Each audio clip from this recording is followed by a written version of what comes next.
Hello everybody. जैसा आप सभी को पता है कि सीबीएसई ने अपना इस सेशन का मतलब 22-23 के लिए उन्होंने सैम्पल पेपर रिलीज़ कर दिया है कि किस तरह के क्वेश्चंस वो पूछ सकते हैं बोर्ड एग्जामिनेशन में।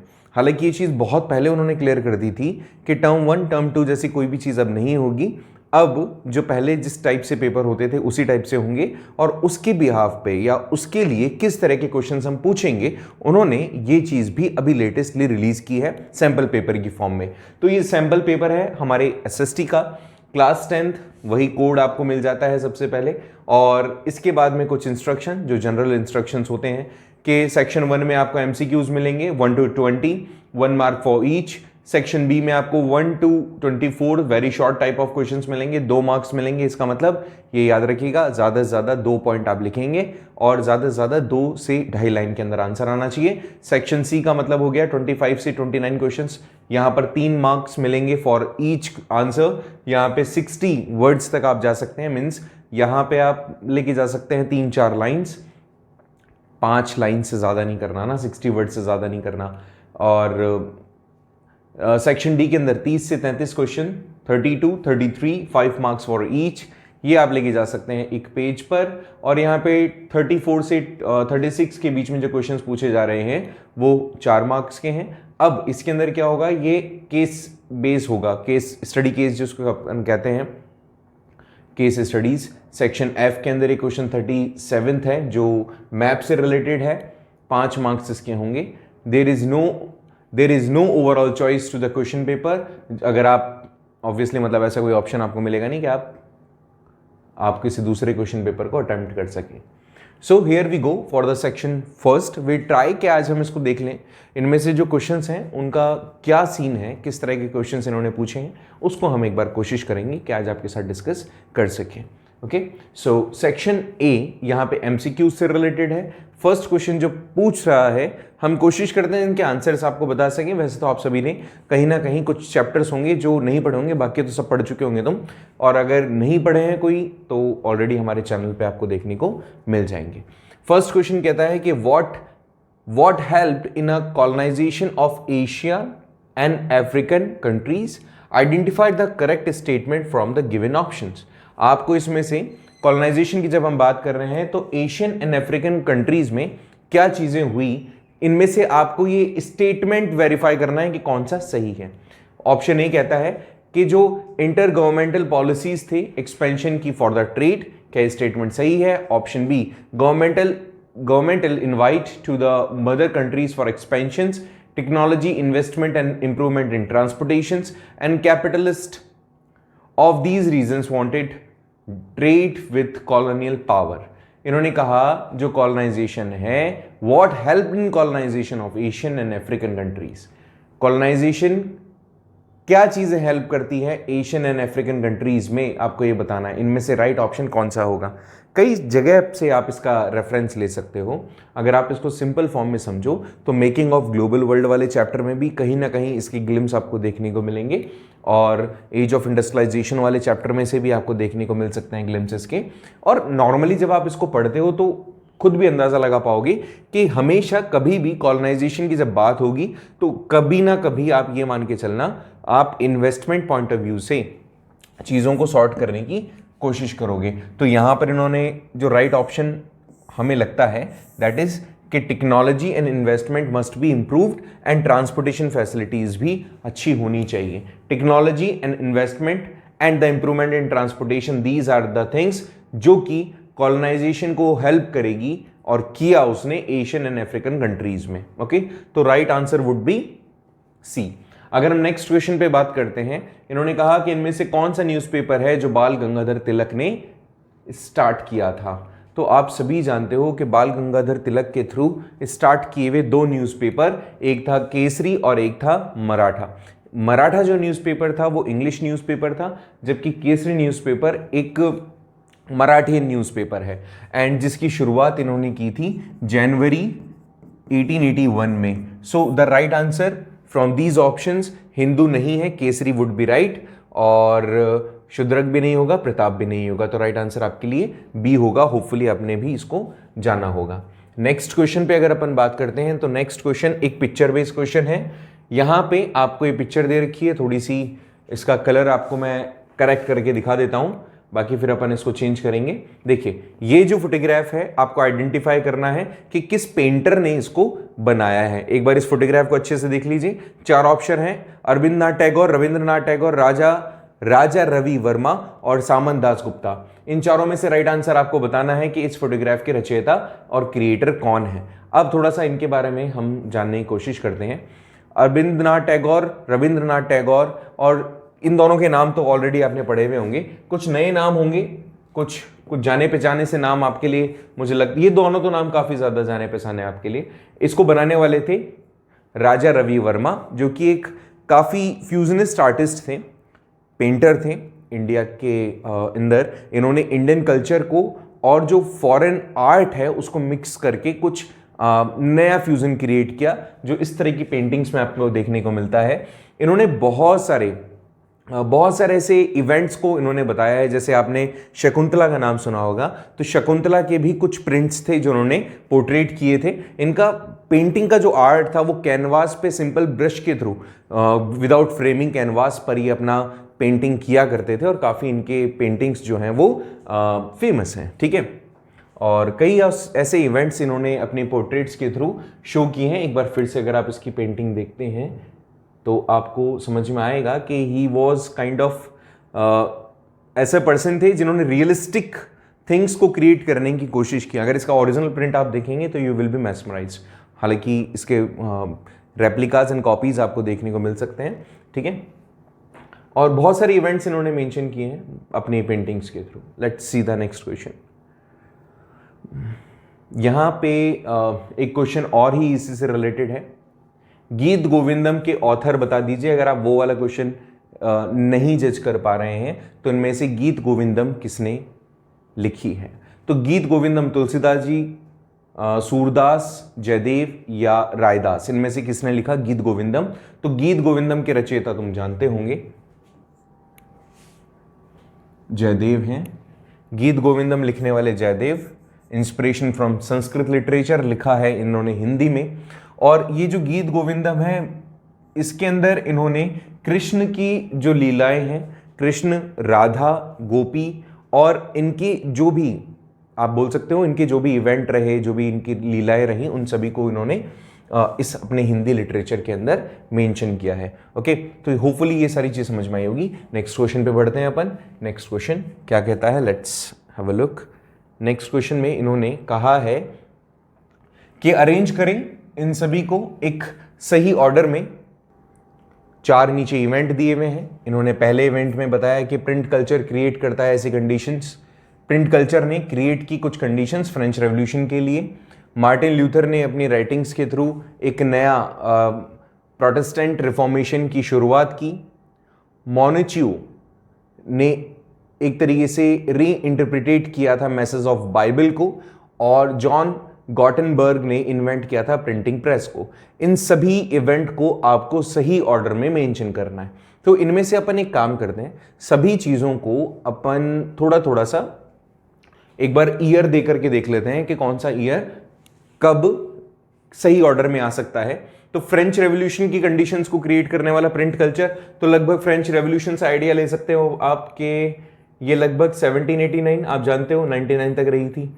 ओके, इसके बाद में मार्टिन ल्यूथर ने जो रिफॉर्मेशन किया वो कब हो सकता था? इट कुड बी ये हो सकता था लगभग 1517 के आसपास, 1517। इसके बाद में बाइबल को वापस से, बाइबल के मैसेज को वापस से लिखना। ओके, मोनेचियो, इन्होंने, इनका कोई डेट अपन नहीं बता सकते फिक्स डेट तो, लेकिन हाँ इनके बर्थ से आप अंदाजा लगा सकते हो। इनका बर्थ लगभग 1533 के आसपास हुआ था एंड 1599 में इनकी डेथ हो गई थी अप्रोक्सीमेटली। तो इस बीच में होगा इनका इवेंट। और इन्होंने प्रिंटिंग प्रेस करी थी 1455 के आसपास। तो एक कई करेक्ट ऑर्डर इनमें से आप लगा सकते हो अंदाजा कि इसको तो मिलना चाहिए फर्स्ट प्लेस, इसको मिलना चाहिए सेकंड प्लेस, इसको मिलना चाहिए थर्ड प्लेस और इसको मिलना चाहिए फोर्थ प्लेस। तो इनमें से राइट ऑप्शन कौन सा होगा? A B C D. सो इसमें से ए बी सी डी के लिए मुझे यहां पर ऑप्शन दिख रहा है फोर्थ, डी ए नंबर पे, मतलब फर्स्ट वाला आएगा आपके फोर्थ नंबर पे। ओके, मतलब ये देखो, ये वाला तो आ जाएगा, ये वाला तो चले जाएगा फर्स्ट प्लेस पे, ये वाला चला जाएगा आपके सेकंड प्लेस पे, ये वाला थर्ड, ये वाला आपका चला जाएगा थर्ड प्लेस पे, and that would be in fourth. Okay, so यही ऐसा ही ऑर्डर आपको देखने को मिलेगा। Option D would be right. Next question पे अगर अपन बात करते हैं, इन्होंने कहा है इनमें से एक सही क्रॉप को आइडेंटिफाई करें, जो क्रॉप, ओके, आइडेंटिफाई करें इनमें से उस क्रॉप को दी हुई इंफॉर्मेशन के थ्रू। फर्स्ट इंफॉर्मेशन इसने कहा कि ये जो क्रॉप है ये फूड एंड फूडर की फॉर्म में, मतलब खाने और चारे की फॉर्म में, दोनों ही तरीके से यूज की जा सकती है, खाने और चारे की फॉर्म में यूज की जा सकती है। ठीक है, खरीफ क्रॉप है ये। अच्छा, अब देखो बहुत आसान हो जाता है, इनमें से खरीफ क्रॉप जो है वो आप रख लीजिए, बाकी हटा दीजिए। चलिए, इसमें से मुझे दिख रहा है कि जो वीट है वो वीट क्या है, वीट आपका रबी क्रॉप है, तो ये ऑप्शन हमारे लिए गलत हो गया। आगे इसने कहा है कि ये ओल्ड एल्यूवियल सॉइल के अंदर ज़्यादा अच्छे से ग्रो कर सकती है। ओके, ठीक है, यहाँ पे ओल्ड एल्यूवियल सॉइल मतलब राइस का भी यहाँ से पत्ता कट हो जाएगा। और use the modern inputs have contributed to the increasing production in this crop. अब देखो, यहाँ पे फूड की फॉर्म में आप शुगर को यूज नहीं कर सकते, एक ही हमारे पास में बचा है और जो कि है मेज, और जिसका आप जानते हो ये टेम्परेचर इसको चाहिए होगा, क्योंकि ये फूड और फूडर दोनों है मक्का, तो मक्का would be right, maize would be right answer. Okay, तो this was the fifth question. Let's have the next question please. इसके अंदर हमने क्वेश्चन नंबर 6 के ऊपर बात करनी है। क्वेश्चन 6 क्या कहता है, इसने कहा कि इनमें से दिया गया सेंटेंस एक गलत है। फॉरेस्ट्स के लिए इनमें से दिया गया एक सेंटेंस गलत है, आपको करेक्ट वाला सेंटेंस बताना है कि कौन सा करेक्ट है और कौन सा नहीं। ओके, रिजर्व फॉरेस्ट क्या होता है, तो रिजर्व फॉरेस्ट का मतलब इन्होंने बताया कि हाफ से ज्यादा जो एरिया होता है उसको रिजर्व रखा जाता है, that is the right way. Okay, protected forest जिसमें 1/3 फॉरेस्ट को क्या किया जाता है, रिजर्व रखा जाता है, ये भी बोल सकते हो। अनक्लास्ड फॉरेस्ट क्या होता है, अनक्लास्ड फॉरेस्ट वो होता है जहां पे reservation of the forest under the government and private individuals, जहां पे रिजर्वेशन होता है फॉरेस्ट का गवर्नमेंट के और प्राइवेट इंडिविजुअल्स के अंडर, ये भी ठीक है। ठीक है, एंड नेक्स्ट बचता है परमानेंट फॉरेस्ट। परमानेंट फॉरेस्ट में रिजर्वेशन होता है, रिजर्व रहता है। And अनक्लास्ड forest for the production of timber, ये बात तो सही है कि परमानेंट फॉरेस्ट में टिम्बर की प्रोडक्शन के लिए क्या किया जाता है, उसको रिजर्व कर दिया जाता है, बट ये अनक्लास नहीं हो सकता। तो जो परमानेंट फॉरेस्ट है वो किसी टाइप की टिम्बर को ग्रो करने के लिए रिजर्व रखा जाता है, तो दैट वुड बी राइट, मतलब जो डी ऑप्शन है वो करेक्ट नहीं है, तो यहां पे हमारा राइट आंसर क्या होगा, डी। अगर नेक्स्ट क्वेश्चन पे बात करते हैं अपन, तो नेक्स्ट क्वेश्चन में इन्होंने कहा कि यहां पे दो टाइप के सोर्स हैं, इनको आपको एग्जाम्पल के साथ में मैच करना है। फर्स्ट वाला एग्जाम्पल इसने कहा रिन्यूएबल रिसोर्सेज को मैच करो। Okay, match the following, correct, इसको मैच करना है आपको रिन्यूएबल रिसोर्सेज को। तो रिन्यू क्या हो सकता है इनमें, रिन्यू क्या हो सकता है, रिन्यूएबल रिसोर्सेज को फॉरेस्ट रिन्यू हो सकता है, वाइल्ड लाइफ रिन्यू हो सकता है, करेक्ट हो सकता है ये। दूसरा, नॉन रिन्यूएबल रिसोर्सेज जो दोबारा रिन्यू नहीं हो सकते, यहां पर मुझे दिख रहा है मिनरल एंड फॉसिल फ्यूल कभी रिन्यू नहीं होंगे, और होंगे भी तो बहुत लंबा टाइम लगेगा। नेशनल रिसोर्सेज के अंदर, नेशनल रिसोर्स में आपके पास में आप दो ही ऑप्शन बच रहे हैं, या तो ओशियनिक रिसोर्स बच रहा है या फिर रोड, कैनल्स एंड रेलवेज, तो साफ साफ दिख रहा है मुझे ये आपका नेशनल रिसोर्स हो गया और ये आपका इंटरनेशनल रिसोर्स हो गया। तो इसमें ए को फर्स्ट से मैच कर दो, बी को आप फोर्थ से मैच कर दो, सी को आप मैच कर दो थर्ड से, एंड डी को मैच कर दो सेकंड से। ऐसा कोई ऑप्शन दिख रहा है क्या, सेकंड, डी सेकंड, तो डी सेकंड दिख रहा है 2 में, और ए फर्स्ट दिख रहा है मुझे ए में, तो यहां पर option A would be right. Next question इन्होंने क्या कहा है उस पर भी बात कर लेते हैं। नेक्स्ट क्वेश्चन आ जाता है आपके पावर शेयरिंग वाले चैप्टर से। इसने कहा कि इनमें से दिया गया कुछ ऑप्शंस दिए गए हैं और आपको इसमें बताना है कि कौन सा सेंटेंस इनकरेक्ट है, किसके रेफरेंस में, बेल्जियम के रेफरेंस में, जहां पर उन्होंने अकोमोडेट किया था पावर को, किस तरह से पावर शेयरिंग अकोमोडेट हुई वहां पे, उससे रेफरेंस लेते हुए आप यहां पर एक इनकरेक्ट सेंटेंस बताइए। Option A, equal number of members from Dutch and French community in the central government, that was right. separate government for Brazil for equal representation of the both communities, that is also right. The state government to be subordinate to the central government, no, that was not mentioned, ये mention नहीं है. और next है community government elected by the people belonging to the one language community. Community government elected by the people, हाँ, हर एक community की खुद की गवर्नमेंट भी होगी, इस तरह की गवर्नमेंट भी होगी जो उनको रिकॉग्नाइज करेगी, उनकी राइट्स को प्रोटेक्ट करेगी, ये बात भी मेंशन थी. तो इसका जो राइट आंसर है वो डी होगा कि डी मेंशन नहीं किया गया था. नेक्स्ट क्वेश्चन पे बात करते हैं. तो नेक्स्ट क्वेश्चन कहता है कि इनमें से कौन सा वो सब्जेक्ट है जो कि लेजिस्लेशन के अंडर में आता है सेंट्रल एंड स्टेट गवर्नमेंट के. इनमें से कौन सा, हम सभी जानते हैं कि हमारे मैक्सिमम जो वर्क हैं, these works are divided into 3 list, state list, union list, concurrent list. अब ऐसे में इसने कहा है कि यहां पे कौन सा वो सब्जेक्ट है जो कि लेजिस्लेशन के अंडर में आता है, जहां पे central government and state government दोनों ही डिसीजन लेती हैं. यहां पे ऑप्शन है education, forest, banking and trade. अब देखो, अगर आप इसको थोड़ा सा गौर करोगे तो एक बार देखते हैं अपन. एजुकेशन पे दोनों ही central government and state government दोनों ही अपनी भागीदारी रखते हैं. फॉरेस्ट के अंदर भी क्या होता है, दोनों ही अपनी भागीदारी रखते हैं. बैंकिंग के अंदर क्या होता है, यूनियन लिस्ट में मेंशन किया गया है इसको ना, और ट्रेड के अंदर क्या है, स्टेट लिस्ट में मेंशन किया गया है, और ये कंकरेंट लिस्ट में मेंशन किया गया है. दोनों ही ऑप्शन ए एंड बी. इसने कहा है लेजिस्लेशन के अंडर में सेंटर एंड स्टेट दोनों मिलकर किस पे डिस्कशन करते हैं, किस पे लॉ बनाते हैं. तो ऑफ कोर्स अभी ध्यान होगा, न्यू एजुकेशन पॉलिसी बनी तो किसने किया, सबसे पहले दोनों ही जगह पर एग्री किया गया था. स्टेट गवर्नमेंट को भी कहा गया था आपको जब इच्छा हो, मतलब आपको एक पर्टिकुलर लिमिटेड टाइम है, उसके बाद आपको भी ये सारी चीजें अडॉप्ट करनी पड़ेगी. तो राइट आंसर यहां पर कौन सा होगा बेटा, ए होगा. तो ए के साथ आप जाते हैं तो बेस्ट है. नेक्स्ट क्वेश्चन में आ जाते हैं. Next question, question number 10. Question 10 क्या कहता है, लेट्स हैव अ लुक. अपना वाला जो एसएसटी का पेपर होता है ना, इस पेपर के अंदर बहुत सारी ऐसी चीज़ें होती है जिसमें आपको थोड़ा टाइम ज़्यादा लग जाता है कंपेरेटिवली. और राइट आप सही आंसर जो अभी जैसे हम बता रहे हैं, जिस पॉइंट से हम बता रहे हैं, ज़रूरी नहीं होता आपका भी वे वही हो सोचने का. ओके, एंड ये भी ज़रूरी नहीं है कि उसी वे के थ्रू आपका आंसर सही जाएगा. आपके थॉट डिपेंड करते हैं और आपका आंसर सही भी जा सकता है. एसएसटी एक ऐसा सब्जेक्ट है जिसमें आपको ओपन माइंडेड होकर के सोचना पड़ेगा, तभी जाकर के आपके आंसर्स राइट हो सकते हैं. अगर हम नेक्स्ट क्वेश्चन पे बात करते हैं तो वो कहता है कि इनमें से एक स्टेटमेंट जो कि ट्रू है फेमिनिस्ट मूवमेंट के रिगार्डिंग, वो आपको बताना है. फेमिनिस्ट मूवमेंट के रिगार्डिंग कौन सा स्टेटमेंट इनमें से सही है. A group of which favour given more power to working women at rural and urban area.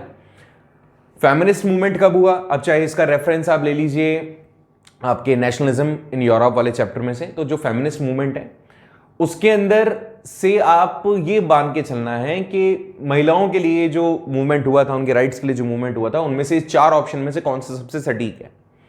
A group which favour giving more power to the working women. Working women को ज्यादा power देने की बात करता है, नहीं करता. A movement that believe in a giving exclusive right to the female in urban area, ये बात भी नहीं होती. Radical women's movement aimed at equal, ये वाला equality in the personal and family life as well, this would be right. क्यों कि radical women क्या करती है, वो बोलती है पर्सनल लाइफ में फैमिली के अंदर हमारे को भी उतना ही राइट मिलना चाहिए. ठीक है, तो ये वाला पॉइंट सही हो सकता है. It is the practice of placing a feminine and masculine point of view in decision making. नहीं, आप हमेशा नारी को दिमाग में रखते हुए डिसीजन लो, ये बात भी सही नहीं हो सकती. तो राइट आंसर इनमें से सबसे सटीक जो है दैट वुड बी सी. तो आप सी के साथ अगर जाते हैं तो बेस्ट है. नेक्स्ट, इनमें से करेक्ट कौन सा पेयर मैच किया हुआ है. लिस्ट ए, लिस्ट बी, ये मैच किए हुए पेयर हैं. भारतीय जनता पार्टी क्या नेशनल डेमोक्रेटिक अलायंस है. आपने पढ़ा होगा जब हम कॉलिजन गवर्नमेंट के बारे में डिस्कस करते हैं तब हम ये सारे पॉइंट्स वहां पे देखते हैं. क्या है भारतीय जनता पार्टी का, तो यस ये नेशनल डेमोक्रेटिक अलायंस है, दैट इज राइट. कांग्रेस क्या लेफ्ट फ्रंट है, no. Communist party of India क्या रीजनल पार्टी है, नो. क्या Mizo national front united progressive alliance है, नो. ये तीनों ही नहीं है. तो कांग्रेस पार्टी क्या है, कांग्रेस पार्टी यूपीए है. मतलब जब हम कांग्रेस प्लस लिखते हैं, कांग्रेस प्लस का मतलब होता है कांग्रेस पार्टी प्लस उसकी जो दूसरे अलायंसेस हैं, मतलब यूनाइटेड प्रोग्रेसिव अलायंसेस. तो ये तो इसके साथ मैच होगा। Communist party of India obviously एक लेफ्ट फ्रंट है, एंड मिजो एक रीजनल पार्टी है, तो ये इसका करेक्ट मैच होगा। ठीक है, नेक्स्ट क्वेश्चन पे आ जाते हैं। असर्शंस एंड रीजंस वाले क्वेश्चन में इस तरह के क्वेश्चंस मुझे पर्सनली बहुत पसंद है। इन्होंने कहा है कि दो दिए हुए स्टेटमेंट्स हैं, एक असर्शन है और एक रीजन है, आपको राइट आंसर बताना है इन ऑप्शंस में से कौन सा सही है। अमूमन होता क्या है, या तो दोनों सही होते हैं, अमूमन ऐसा ही होता है कि दोनों सही होते हैं, बस वो उसका रीजन सही एक्सप्लेनेशन होता है कि नहीं होता है, इतना सा होता है अंतर। डेमोक्रेसी एक accountable, responsive and legitimate government को बनाती है, या इसमें होता है ऐसा, ये बात बिल्कुल सत्य है, सही है 100%। डेमोक्रेसीज के अंदर रेगुलर मैनर में फ्री एंड फेयर इलेक्शंस भी होते हैं, डिसीजन मेकिंग प्रोसेस होती है, जो भी प्रोसीजर होता है, जो भी नॉर्म्स होते हैं उसके बिहाफ पे, ये भी बिल्कुल सत्य वचन है। अब इनमें से ऑप्शन है आपके पास 4। ए असर्शन एंड रीजन दोनों ही ट्रू हैं, बिल्कुल सत्य है, जो गलत है उनको काट दो, जो गलत है उसको काट दो, ये काट दिए। अब दो ऑप्शन बच गए, दोनों ही ट्रू हैं, बिल्कुल सही बात। यहां पे आर करेक्ट एक्सप्लेनेशन है, यहां पे अकाउंटेबल होने का मतलब, रेस्पॉन्सिव होने का मतलब एंड लेजिटिमेट होने का मतलब क्या होगा कि आपको डर होगा आप हट जाएंगे, आपको डर होगा कि इलेक्शन दोबारा आ जाएंगे, आपको डर होगा कि डिसीजन मेकिंग प्रोसेस एक सही प्रोसीजर से होगी, तुम्हारे हिसाब से नहीं होगी। तो यहां पे राइट आंसर हमारे लिए होगा ए। ठीक, option A would be right. अगर हम नेक्स्ट 13th क्वेश्चन पे बात करते हैं, which of the following religion was protected and fostered by the Sri Lanka in their constitution? इनमें से कौन सा वो रिलीजन है जो कि श्रीलंका के कॉन्स्टिट्यूशन के अंदर उसको तवज्जो दी गई है? Christianity, Hinduism, बौद्धिज्म and Islam. देखिए यहाँ पे हम सभी जानते हैं कि श्रीलंकन जो कम्युनिटी है ज़्यादा फोकस्ड करती है क्रिश्चियनिटी पर एंड बौद्धिज्म पे। याद है आपको जब हमने क्लास 10th में चैप्टर पढ़ा, अभी आपने अगर नहीं पढ़ा है तो देख लीजिएगा प्लेलिस्ट में, उसमें डिवीज़न हमने किया था। मैक्सिमम जो कम्युनिटी थी वो इन्हीं दो कम्युनिटी से बिलोंग करती थी, और ये आधे आधे बटे हुए थे, ये आधे आधे बटे हुए थे। और इसमें भी जो इंडियन तमिलियंस थे केवल वो हिंदुज्म में, हिंदुज्म वैसे ज़्यादा नहीं है, इंडियन तमिलियंस के फॉर्म में है, तो ये वाला तो ना के बराबर, और ये बाकी 3 थे, तो इनमें सबसे ज़्यादा मिला हुआ है बौद्धिज्म को, तो option C would be right. Next question पे अगर अपन बात करें तो नेक्स्ट क्वेश्चन एक टेबल फॉर्म में है। अब पहले तो इस टेबल को समझते हैं, इस डेटा को एक बार आपको समझना है अच्छे से, और डेटा समझने के बाद में you need to give the answer of the question. यहां पर स्टेट दे रखे हैं 3, हरियाणा, केरला, बिहार। इसके बाद में यहां पे पर कैपिटा इनकम दे रखी है 2,36,000 हरियाणा की, 2,04,000 एंड बिहार की 40,000 के अप्रॉक्स। इन्फेंट मोर्टेलिटी रेट दे रखी है 37 एंड 32। लिटरेसी रेट दे रखी है 82, 94, 62, और अटेंडेंस रेशियो दे रखा है यहां पे 61, 83 एंड 43। अब इसने क्वेश्चन क्या किया है, क्वेश्चन किया है, देखिए क्वेश्चन बोल रहा है कौन सा स्टेट है जहां पे मैक्सिमम एलिमेंट्री स्कूल एजुकेशन लोग गेन कर रहे हैं, बच्चे गेन कर रहे हैं। तो देखो भाई, इसमें से सिंपल सा एस्पेक्ट जो मुझे समझ में आ रहा है, इसने क्वेश्चन में ऑप्शन इतने सारे दे दिए जिनका कोई सेंस नहीं है कोई सेंस नहीं है। क्यों? क्योंकि अटेंडेंस रेशियो बोला है इसने। अटेंडेंस रेशियो का मतलब हो गया यहां पे कितने बच्चे एजुकेशन लेवल में अच्छा कर रहे हैं, तो कौन से बच्चे ज्यादा अच्छी एजुकेशन गेन कर रहे हैं, इनमें से सिर्फ इस डेटा को देखो आप, इन तीनों में से देखो तो 61, 83, 43। अब इसके बाद में ऑप्शंस को देखो, हरियाणा, बिहार, हरियाणा, केरला, बोथ। अब यहां पे सीधा सीधा मुझे दिख रहा है कि Kerala would be right, because Kerala में ही ज्यादा लोग हैं 83। हरियाणा में अगर इक्वल होते, यहां पर 83 के आसपास होते, तो मैं सी ऑप्शन के साथ जा सकता था। So I have to go with D option. Okay, तो D would be right. MCQs काफी डिटेल्ड होते हैं, तो थोड़ा सा जरूरत पड़ जाती है हमें डिटेल में डिस्कशन करने की, इसलिए हम इसको डिस्कस कर रहे हैं। ओके, नेक्स्ट क्वेश्चन कहता है कि यहाँ पे एजुकेशनल अचीवमेंट है रूरल पॉपुलेशन ऑफ यूपी। यहाँ पे लिटरेसी रेट दे रखी है, लिटरेसी रेट दे रखी है 10 से 14 साल के बच्चों की, साथ में यहाँ पे कितने बच्चे अटेंड कर रहे हैं स्कूल, वो यहाँ पर मेंशन किया हुआ है। ओके, सो अब आपको इसमें से राइट ऑप्शन चूज करना है इसने, क्योंकि पूछा है कि कितनी गर्ल्स हैं, कितनी परसेंटेज में गर्ल्स हैं जो कि स्कूल को अटेंड नहीं कर रही है। इस तरह की क्वेश्चंस में मुझे पर्सनली ऐसा फील होता है कि अधिकतर जो डेटाज होते हैं वो सारे तो काम के होते नहीं है, कुछ ही डेटा जो होते हैं इंपॉर्टेंट होते हैं। उसके बिहाफ पे काम कर रहे होते हैं। देखिए क्या कहा इसने, लिटरेसी रेट पूछा है इसने, लिटरेसी रेट बता दिया दोनों की। अटेंडेंस पूछी है इसने, तो अटेंडेंस वाले कॉलम पे जाओ सीधे सीधे। 10 से 14 साल के बच्चे जो कि स्कूल अटेंड कर रहे हैं, मेल तो कर रहे हैं 85 और फीमेल कर रही है 82।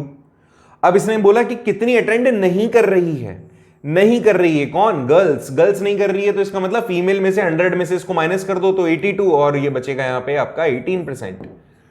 तो राइट आंसर यहां पर होगा ऑप्शन डी, मतलब 18%। आ जाइए नेक्स्ट क्वेश्चन के साथ। इनमें से कौन सा ऑप्शन आपको ऑड लग रहा है?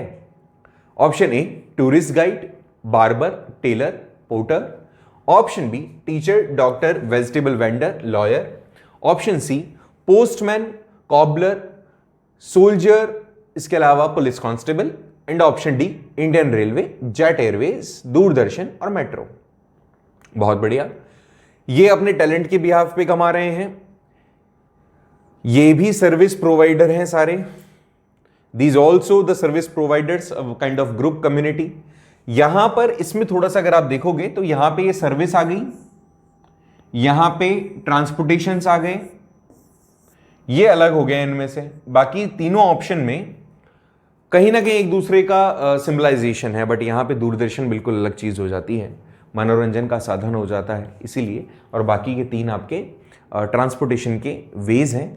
सो D option would be right.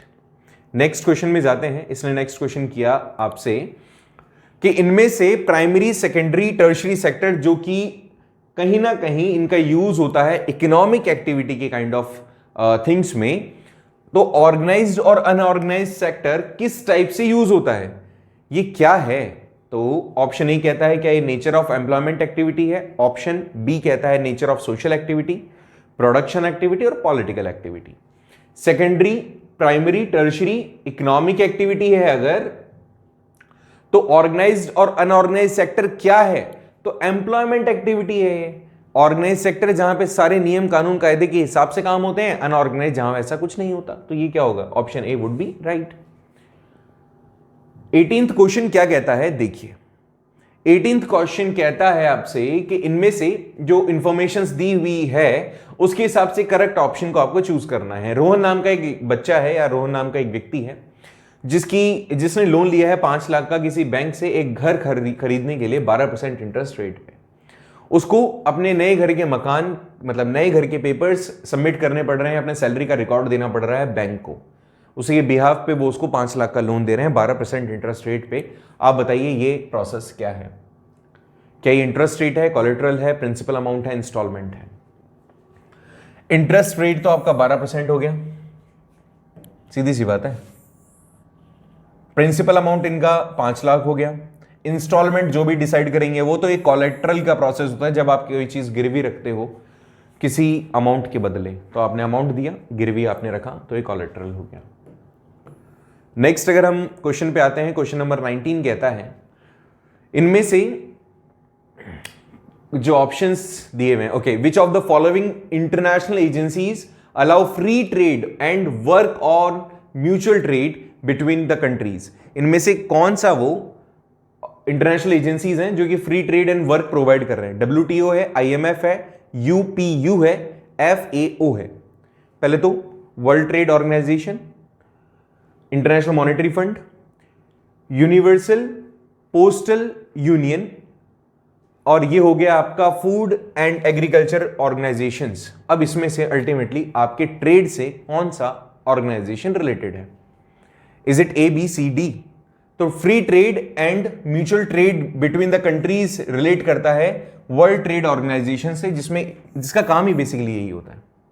Okay, तो राइट ऑप्शन यहां पर होगा ए। नेक्स्ट अगर हम 20th क्वेश्चन पे बात करते हैं, जो कि सेक्शन ए का लास्ट क्वेश्चन है, आइडेंटिफाई करना है correct statement about the globalisation. Globalisation के लिए करेक्ट स्टेटमेंट आपको इसमें से बताना है। ग्लोबलाइजेशन क्या करता है? Removal of barriers by the government, that's right. Foreign companies are allowed to set up the factories, that can also be right.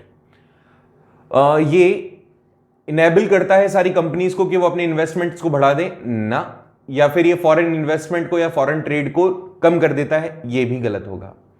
तो बिल्कुल सही होगा ऑप्शन ए और ऑप्शन बी। तो यहां पे ऑप्शन ए और बी मिल रहा है हमें ए वाले कॉलम में, सो ए वुड बी राइट।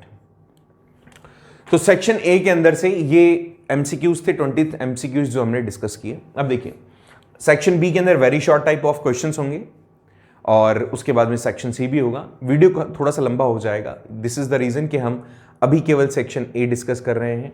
कोशिश करेंगे नेक्स्ट जो वीडियो होगा उसमें सारे सेक्शंस हम कंप्लीट कर लें। ओके बाकी क्योंकि एसएसटी वाला जो कॉलम होता है उसमें हमें क्वेश्चंस को अपने हिसाब से पढ़ना होता है, तो this is the reason that you will have to firstly जो क्वेश्चंस उसको आप देखें, उसको डील करें, फिर हम उसके ऊपर डिस्कशन जरूर करेंगे, ये मेरा वादा है। चलिए मिलते हैं नेक्स्ट वीडियो में इसके अगले पार्ट के साथ। तब तक के लिए thank you and have a nice day.